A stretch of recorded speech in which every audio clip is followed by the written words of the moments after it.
everyone, I'm Daisy, and welcome to Easy English with Daisy. Here on this channel, we'll improve your English together in the easiest and most natural way. Each video includes slow, clear conversations to help you understand everyday vocabulary and expressions. You can also practice shadowing with me to level up your pronunciation and speak English more confidently. Let's learn English the easy way and make it fun. See you in the lessons. I swear, every time we post a wish list online, people go straight for the cute blankets first. Not that I'm complaining, the dogs love them. Honestly, who can resist a fluffy blanket with paw prints on it? But I'm amazed at how much stuff comes in every week. Does it ever feel overwhelming? Oh, absolutely. 5 years here and I still get surprised. Sometimes it feels like we're running a small hospital, daycare, and counseling center simultaneously. Counseling center? Yeah, for the animals, of course, but also for the people. Loads of people walk in crying after finding a stray or surrendering a pet. You wouldn't believe how emotional it gets. I can imagine. What's the most emotional rescue you've handled? The first that comes to mind is Milo, a tiny beagle who came in terrified, like shaking nonstop. He'd been abandoned behind a supermarket. For weeks, he wouldn't let anyone touch him. Then one day, I just sat in the corner with him for an hour. No talking, no reaching out. Eventually, he crawled into my lap. That moment is why I stayed in this job. I think I just felt my heart explode. Did he get adopted? He did, by a retired couple with infinite patience. Last year, they sent me a Christmas photo of him wearing a ridiculous sweater. That's honestly beautiful. You make it sound like magic. It feels like magic sometimes. And other times, it's really heavy. But I guess that's why stories like Milo matter so much. Whoa, these two have enough energy to power an entire city. Tell me about it. Those are Maple and Bean. They arrived last week, already ruling the place like they own it. They look healthy. That's not always the case, right? Not even close. For every energetic pair like them, there's another dog that comes in malnourished, sick, or terrified. But this yard, it's where most transformations happen. Really? Out here? Yup. Fresh air, grass, space to run. It's where they remember they're allowed to be happy. The first time a traumatized dog starts wagging again, it's like watching a light switch flip. Has that happened recently? There's Luna. She was found tied to a post in winter. Took her 2 weeks to even step out of her kennel. But one afternoon, I brought her here. She sniffed around, looked at the sky, and suddenly bolted in a circle. A messy, clumsy, joyful circle. That sounds like a movie moment.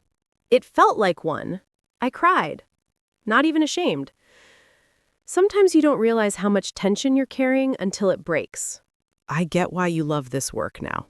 It's not just love, it's responsibility. A promise I made to myself after my first year here. If I'm going to help them, I'll do it with everything I've got. And you have. 5 years is no small thing. 5 years of mud, fur, tears, and miracles. This place feels more serious. Yeah, this is where the hard part happens. Vaccinations, treatments, spay and neuter post-ops. The success stories start here, but so do the tough decisions. Tough decisions like Determining if an animal is too sick to save, or when we need to call a behavior specialist, or deciding how much risk we can manage with limited resources. that must weigh on you. More than I ever admit out loud. You don't want volunteers to feel discouraged, and you don't want adopters to panic. But the truth is, rescue work is as emotionally demanding as it is rewarding. Do you ever feel burned out? Of course. There was a winter when we had an outbreak of respiratory illness. Every kennel was full, and we were working 14-hour days. I'd go home and fall asleep in my clothes. Why didn't you quit? Because they needed us. You can't look into a dog's eyes when it's scared or hurting and walk away. Or at least, I can't. You're stronger than you think. Maybe. Or maybe I'm just stubborn. But I've learned so much here.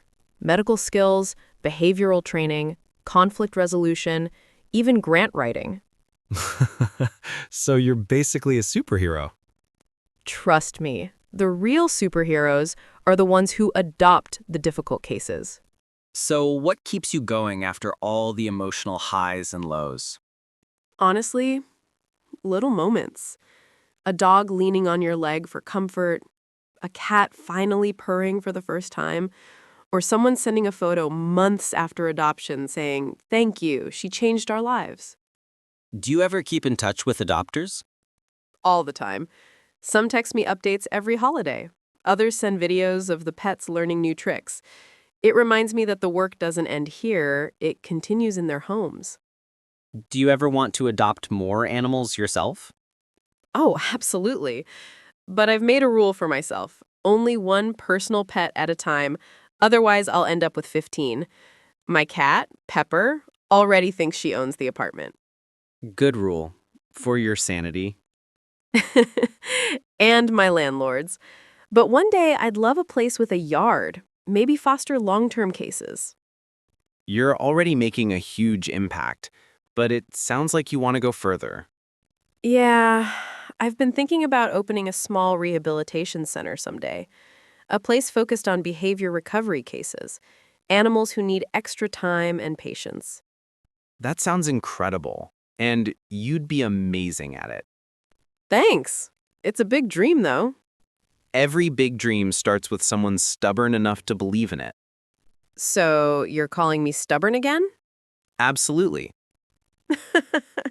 Fair enough. This is my favorite part of the day. Quiet hallways, everyone fed, safe and warm. There's something peaceful about it. Yeah. Even after the hardest days, locking up reminds me that we did something good today. Maybe small, maybe ordinary, but good. I think it's extraordinary. You're way too complimentary today. I'm just being honest. Spending the day here, seeing what you do, I get why people admire you. I don't need admiration, just support, understanding, and maybe someone to bring me coffee on the really long days. Deal. I can do coffee. Then you're already part of the team. I'd like that. Smiles softly as she locks the final door. Good, because some stories are still waiting to happen, and it's nicer when you have someone to share them with. Then, let's keep sharing them. Yeah, let's. Watching as Daisy checks a clipboard, you look incredibly focused this morning. More new arrivals? 3, actually. 1 stray, 1 surrender, and 1 found injured near a construction site. Mornings are usually when we get the biggest wave. Is there a specific routine you follow when they first arrive? Absolutely. Intake is one of the most important phases. First, we check their physical state, injuries, hydration, signs of fear or aggression. Then we scan for microchips. Do many of them have microchips? More than before, but still not enough. When we find one with a chip, it feels like hitting the jackpot. It means there's a chance they're not abandoned, maybe just lost. And when they're not chipped? Then the real detective work begins. We take photos, post found pet notices, check social media groups, alert the local network. But while all that's happening, their immediate care comes first. Like food and water? That, but also security. Most animals arrive terrified. Imagine waking up in a strange place with new smells, people touching you, lights everywhere. So we try to make the space calm. Do you talk to them? I saw you whispering to that little terrier earlier. I do. My voice doesn't fix everything, but it helps them understand I'm not a threat. And sometimes it's the first kind voice they've heard in days. I never realized intake was such an emotional process. Oh, it's huge. Intake sets the tone for their entire recovery. This area feels quieter, almost like a hospital wing. Exactly what it is. Quarantine is mandatory for any animal whose health status we're unsure about. It protects the rest of the shelter. What do you usually deal with? Common illnesses?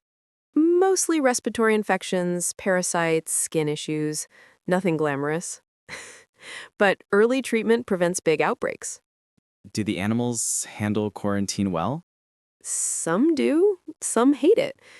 Imagine a cat who wants companionship being kept in isolation. It's tough for them.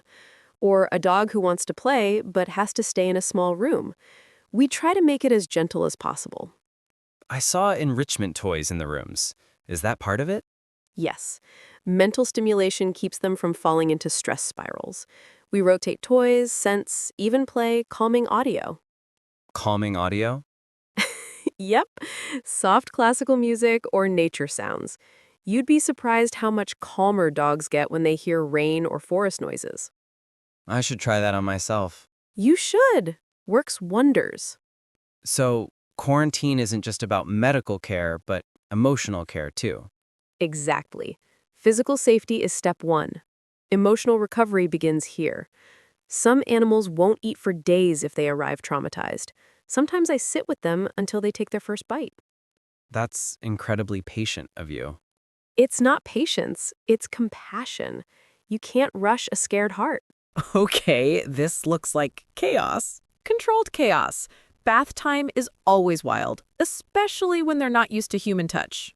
I didn't know grooming was part of the rescue process. It absolutely is. You can learn a lot from how an animal reacts to gentle handling. Grooming also reveals wounds, fleas, ticks, matting, all things we need to treat. Does it ever get emotional? More often than you'd think. I once groomed a dog whose fur was so matted he could barely walk. After we shaved him down, he ran for the first time in months. I cried like a baby. That's beautiful. It is. Grooming is symbolic. It's like washing away the months or years of neglect. Some people think the physical part is simple, but you handle them so carefully. It's like you're trying to reassure them. I am. Many animals flinch at a raised hand because they think they'll be hit. Grooming teaches them that human hands can be gentle. I admire that, teaching them trust again. Trust is the foundation for their next steps. If they don't learn they're safe, they can't heal. Do they ever bond with you during grooming? Oh, yes. I've had dogs lean their whole body weight against me after a bath. Some fall asleep while I brush them. That's when I know we're making progress. So this is where the personality tests happen. Exactly. Once they've recovered a bit, we try to understand their temperament, whether they're shy, confident, anxious, aggressive, or just misunderstood. How do you test that? We use simple activities, offering treats to see how they respond, presenting toys, watching their reaction to new sounds or objects, even how they handle being touched. And what do you do with that information? It helps us match them with the right adopters. Not every family can handle a high-energy dog or a cat who needs slow bonding. I noticed you take notes constantly. Every detail matters. A dog who freezes when approached might need a quiet home. A cat who headbutts your hand on day one? Total love bug. This part seems like psychology. It is. Animal behavior is nuanced. Trauma can show up as fear, aggression, avoidance, or hyperactivity. Do you feel proud when they improve? More than proud. It's like watching someone learn to breathe again. When a previously terrified dog finally takes a treat from my hand, it's everything. You must get attached. Deeply.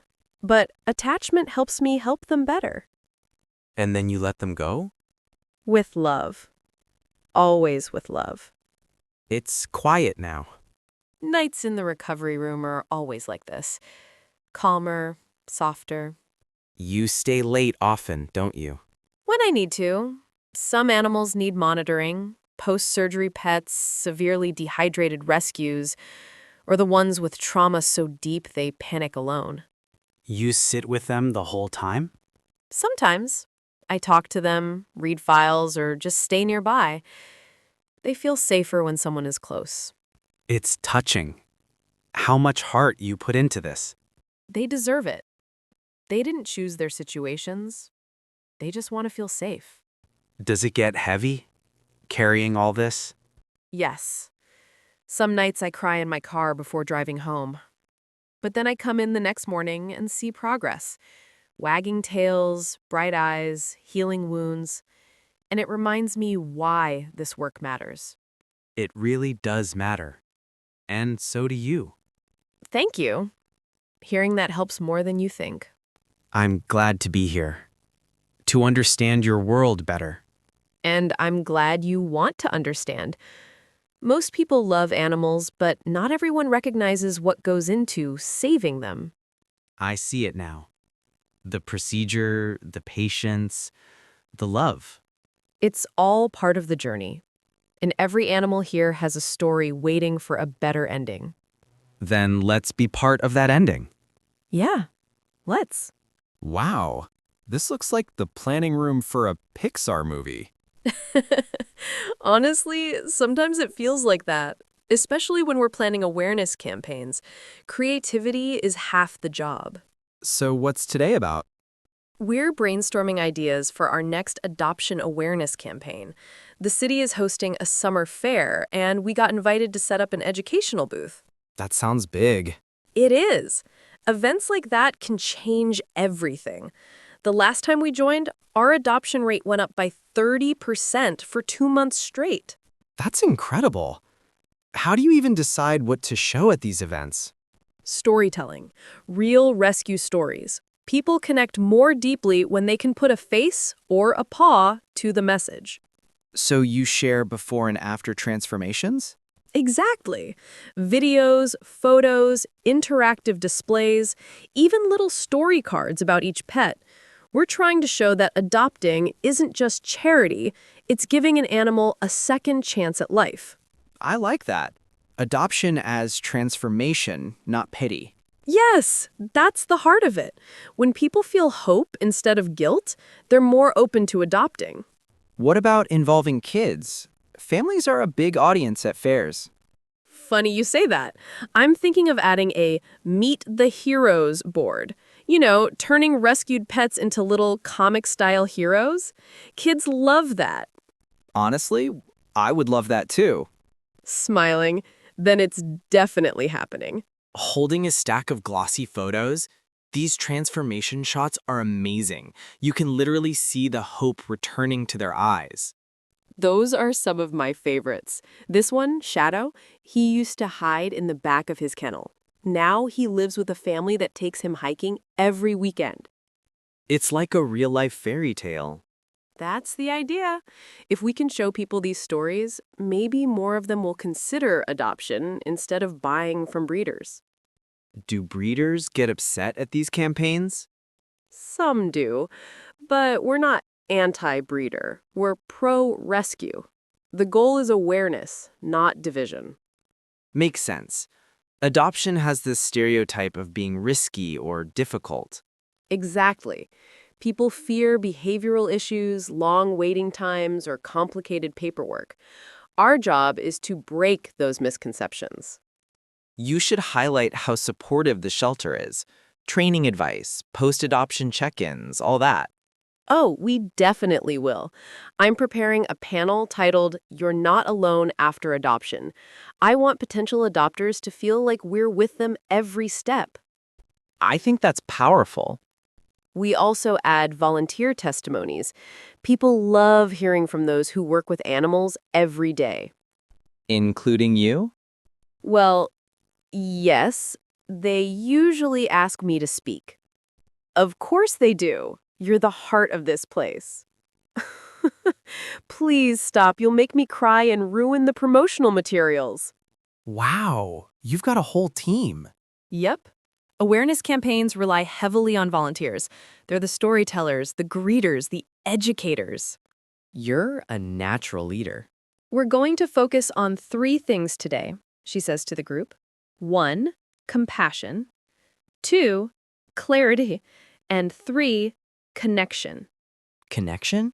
Yes, people adopt because they connect emotionally, visually, or personally, sometimes all three. Your job is to help them see the heart behind every animal. That's beautiful. I practiced in the mirror. Still beautiful. Also, remember that not everyone is ready to adopt, and that's okay. Even learning something new today might lead them to adopt later, or inspire a friend or family member.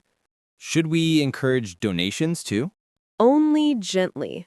Our goal is hope, not pressure. People remember how you make them feel. You really understand people, not just animals. I've had to. Animal rescue is as much about human hearts as it is about fur and paws. That should be on a poster. Maybe I will put it on one. This video concept is brilliant. Start with the pet's past, show a moment of struggle, then shift to hope. People don't adopt because they feel sad. They adopt because they see potential. That's why our emotional arc must always end with light. Are you using original footage? Most of it, yes. I've been filming clips for over a year. First tail wags, first confident steps, first cuddles. It must be emotional to edit those. It is, especially when I see animals I personally helped recover. Some of them aren't here anymore because they've already found their forever homes. That must feel amazing. It does. But sometimes I miss them too, especially the ones who leaned on me during their hardest days. You give so much of yourself to them. They give back more than they know. Your campaign isn't just awareness, it's a love letter. Yeah, I guess it is. So, this is it, huh? Tomorrow's the fair.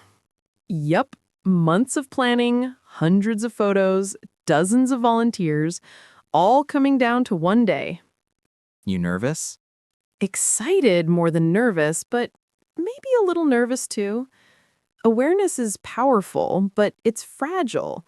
You want people to walk away inspired, not overwhelmed. You've balanced everything perfectly. Hopeful stories, real information, emotional moments, fun activities. And dogs dressed as superheroes. Laughs, definitely the highlight.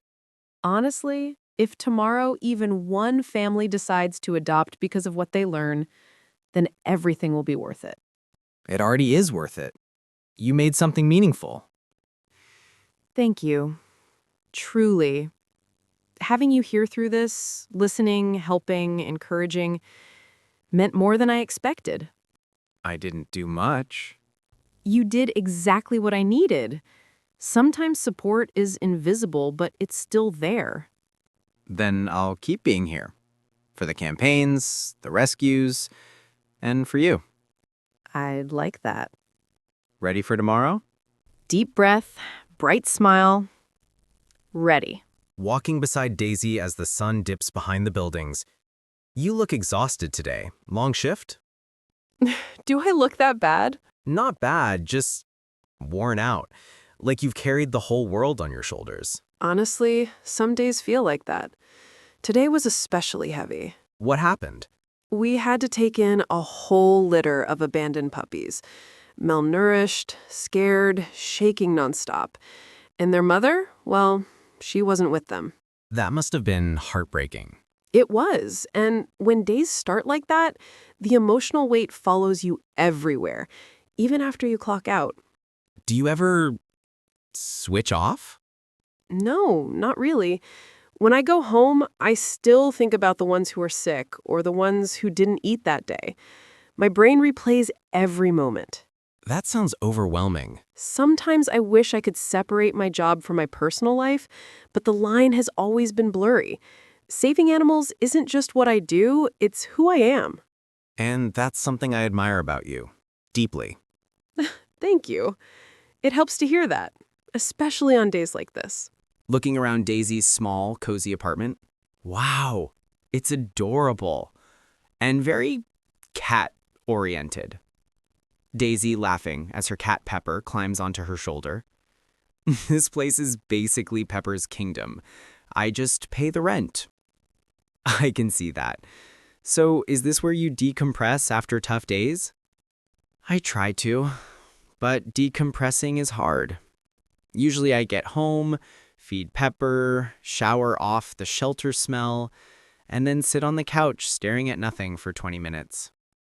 That sounds less relaxing and more numb. Exactly. Compassion fatigue is real. Some days I feel like my emotions are drained before I even step through the door. How do you recharge? I read books, watch silly videos.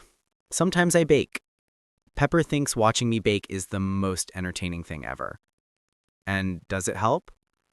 A little. But honestly, talking helps more. Just having someone understand the emotional toll. Then talk to me. Anytime. Daisy blushes slightly.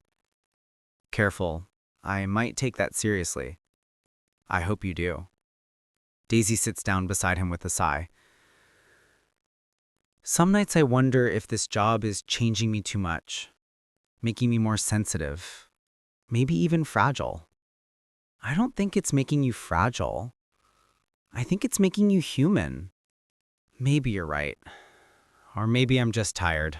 Bringing 2 steaming mugs to the table. Okay, today's mission, get Daisy to relax for at least 1 hour. Good luck. My brain is probably still at the shelter. Then let's give it a vacation, even if it's short. You know, people often think working in animal rescue means constant cuddles and cute moments. They don't see the trauma, the emergencies, the constant pressure. And the emotional responsibility you carry. Exactly. When an animal doesn't make it, I feel like I failed. Even if logically, I know we did everything. You're too hard on yourself. I know. But when you spend your day comforting scared animals, you stop noticing your own needs. Sometimes I don't realize I'm burning out until I'm halfway there. Has it ever gotten really bad? Once, 2 years ago. I felt so drained, I couldn't get out of bed. I started having guilt even for resting. Daisy, I'm sorry. It's okay. I learned from it. I learned that rescuers need rescuing too. Then let me help, even in small ways. You already are. Talking to you feels like breathing after holding my breath all day. Then I'll keep being here, no matter how heavy your world gets. Watching Daisy rub her temples.